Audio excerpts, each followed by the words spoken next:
Hello, crypto world. Welcome to the Chart Historian. My name is Justin, and on this channel, I delve deep into crypto charts, exploring chart structures, fractals, and patterns.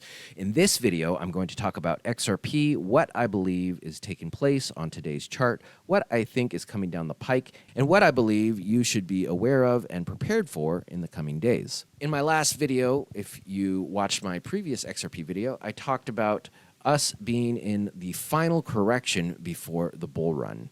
Well, since that video, price has fallen. Now, it's taken time for this decline to actually materialize. I thought it would materialize sooner than it has today, but we are in the midst, as of now, of this decline. This is something we were expecting, and it is nice to see it. Why did I believe that this was going to decline in the first place? And why do I say that we are in the final correction before the bull run? Well, all that comes from the repetitive macro structure that XRP has. So if you're new, you're probably wondering, what? I didn't know XRP has a repetitive macro structure. Let me show you what that is briefly. So for those of you who follow this channel, you're well aware of what this repetitive macro structure is. For those of you who are new, the repetitive macro structure that XRP has consists of bull runs, declines, and sideways range-bound times. After every single bull run comes a decline. After every single decline comes a sideways range-bound time. These three structures play out on large scale and small scale. So for instance, over here, it played out on a very small scale compared to this, but we still have the bull run, the decline, and the sideways range-bound time. It's playing out once again over here. We have the bull run, the decline, and we're almost done this sideways range-bound time. Why do I say we're almost done the sideways range-bound time? How do I know that? Well, I take this sideways range-bound time and split it up into three separate fractals. That way, it's easy for you to understand how this sideways range-bound time is actually a repetitive structure. So in fractal 1, there's two parts. There is part A. In part A, price moves up and it moves back down. In part B, it goes flat. Sometimes B arches down. So notice what I just described to you. I described the functions of fractal 1. I didn't tell you it looks like this fractal and it looks like that fractal. So this is a study of the functions of fractals. Now, most analysts will randomly pick a fractal from history that resembles something that today's chart is doing, and they will follow it, and then at a certain point it may break and it's no longer used as a guide. Well, in my type of technical analysis, I don't do that. It is my belief that XRP has a repetitive macro structure. In that structure, there are different fractals, and these fractals have a set of defined functions. They repeat every single time. However, they look different every single time. And the reason why they look different is because the timing, height, and depth, they are unique. So the timing is different. It's going to play out larger or smaller. The height is different. It could potentially be higher or lower than the previous fractal, and the same with the depth. We can compare fractals to each other. So this fractal 1 to this fractal 1, we see that price did move up and it moved down in part A, and it did go flat in part B. They look very similar to each other, but actually they're not identical. The more you examine it, the more differences you'll find, but functionally they do the same thing. In fractal 2, there are three waves: wave A, wave B, and wave C. In fractal 2 over here, we see the three waves: wave A, wave B, and wave C. This fractal 2 played out in a shorter time frame than this one. This fractal 2, wave C, moved up incredibly high. This one didn't. But they all do the same thing. Wave C moves up and it moves down. I don't know how high it will go because I can't predict what is not repetitive. The timing, the height, and the depth, those are not repetitive. So now that you have an understanding of this repetitive structure and the basics of the type of technical analysis that I offer, let's examine the third and final fractal of this range-bound time. So in fractal 3, price moves up to a peak, which is part A, It then crashes or declines, which is part B. It then recovers, does a smaller correction, and then it goes into the bull run. Now, over here, it's going to play out different, but those functions should still be there. So we have the move up, which is part A, to a peak. It then declines or crashes, which is part B. It has recovered, and look, lo and behold, what are we doing? The smaller correction before the bull run. Let's examine this structure a little closer, and one way we're going to do that is we're going to copy this fractal right here from 2021. We're going to copy and paste it. Of course, we'll match it to today's timing, height, and depth, and compare how far along we've traversed on today's fractal 3 versus this fractal 3. Okay, so here I am on an hour candle, and I'm zoomed in. So this purple fractal is this move up, this smaller correction, and it stops right before it goes into the bull run. Now, in my last video, I had this laid out a little different. I had it smaller. I thought it was playing out like this. This is still a possibility, but as it's played out, I'd like to throw out another possibility of that it playing out on a larger time frame. Now, the reason why this is possible is because the timing, height, and depth are always going to be original. A fractal can play out on a small scale. It can then repeat on a large scale. It could be the same structure. So if this is how this is playing out, we are in the midst of this decline. Now, I don't know how low this will go. My guess would be to examine Bitcoin. So Bitcoin is following its own fractal, and it is calling for a decline. Now, I don't know if this is bottomed out yet. I think it can go a bit lower before it actually truly finds a bottom. But when this chart, this Bitcoin chart, finds its bottom, XRP will most likely also find its bottom. And for those of you who follow my Casper videos, the same is true of the Casper chart. After it comes to a low, we could expect something similar to this. Now, we are looking for functions. We're not looking for things to be identical to the past. But having said that, this fractal is the most recent iteration of the third range-bound fractal. Charts many times like repeating recent history, and this is the most recent version of this fractal.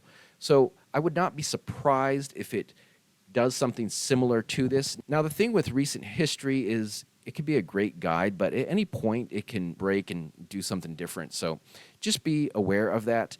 Of course, it's going to do it in its own unique way. It's not going to follow it note for note. It's going to be original at the end of the day. But this serves as a visual of something that could potentially play out. In my previous video, I also showed you another fractal.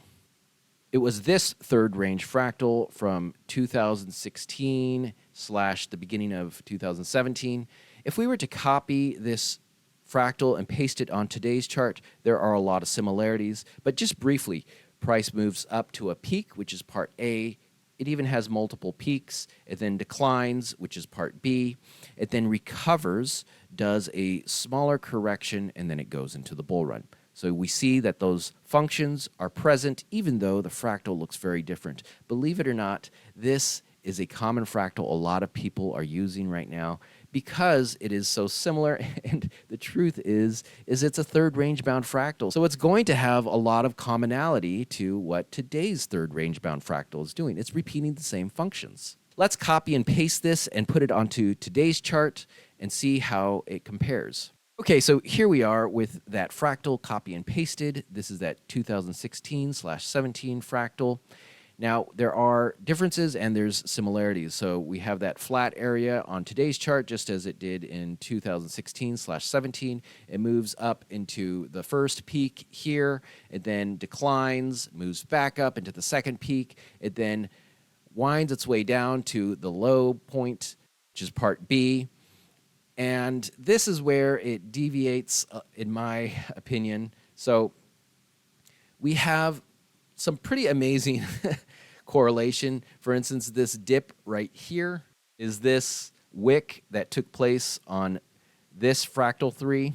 So we have an echo of that. It then bounces.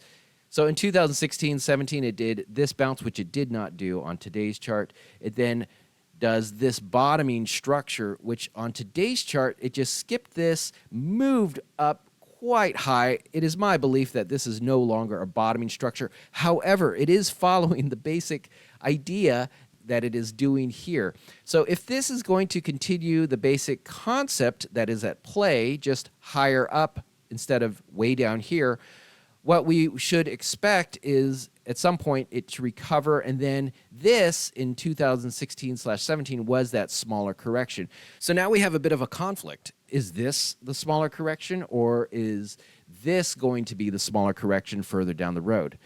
Well, you know what? This is actually kind of interesting. If you overlay this fractal and this smaller correction of this third range-bound fractal in 2021, it looks something like this. So it's a little confusing. So this one is the 2021 fractal. This one is the 2016/17 fractal. They both tell a similar story. In 2021, it moves up, and this is all part of the smaller correction. In 2016/17, it stays low, and then it shoots up, and then it does a small iteration of that smaller correction before the bull run. Well, if this is what is playing out now, again, these are suggestions of how things could play out. It's going to be original in whatever it does, but this is a visualization of something that has potential to play out. But notice how they both basically agree with each other, and this is the takeaway from this. So right now we're in this decline, which is echoing the 2021 decline, but it's also echoing this bottoming out structure from 2016/17. It then does this, potentially will do this bounce, which we also see something similar on the 2016/17 fractal, and which we also see on the fractal that Bitcoin is following with this bounce right here before moving up. After this bounce, the 2021 fractal moves up and terminates this smaller correction with this smaller correction right here. The 2016/17 fractal also moves up and does that smaller correction before going into the bull run. And on the Bitcoin chart, it moves up and does this smaller correction as well. For those of you who are wondering where this fractal comes from, this is the final leg up of the 2021 bull run structure. That is this part right here. So as you can see, Bitcoin is nearing the end of its bull run structure. Now, this is really speculation on how all this future stuff plays out. There's also another possibility that this 2021 fractal is more along the lines of how I had it in my previous video. If this is the case, we would potentially be working on this little part right here with this decline, and we would be missing the recovery. So that could potentially put the XRP bull run nearer than what this other structure that I have laid out calls for. That is a possibility, and it's something to still keep in mind. The main thing that we are looking for is the function of the smaller correction, however that looks and however long or short it takes to play out. Let's wrap it up. So how this ends up all coming together is yet to be seen. What we do know and what we can count on is the small correction that takes place before the bull run. From all indications, I believe we are currently in that, which means we are very close to the bull run. So things are going to start getting exciting. The coming XRP bull run has potential to be memorable. It is the XRP dominance chart that leads me to that conclusion. So that chart has a repetitive macro structure. You can click the link to that video and watch it. Well, I hope you found this video interesting. If you did, it'd be much appreciated if you hit that thumbs up button. This is not financial advice. I'm not a financial advisor. If you did find this video interesting and you're not yet a subscriber, I recommend hitting that subscribe button. I'll continue to follow up on this chart as it continues to develop. And by the way, we have a potential amazing bull run coming, but you need to also realize that what we're heading into in the larger macroeconomic picture is not going to be easy. We have some challenging days ahead. So this is a moment of abundance before challenging times most likely hit. So just be aware of that. Anyways, I'm so glad you caught this video. I hope you catch my next one. Have a great day, and bye for now.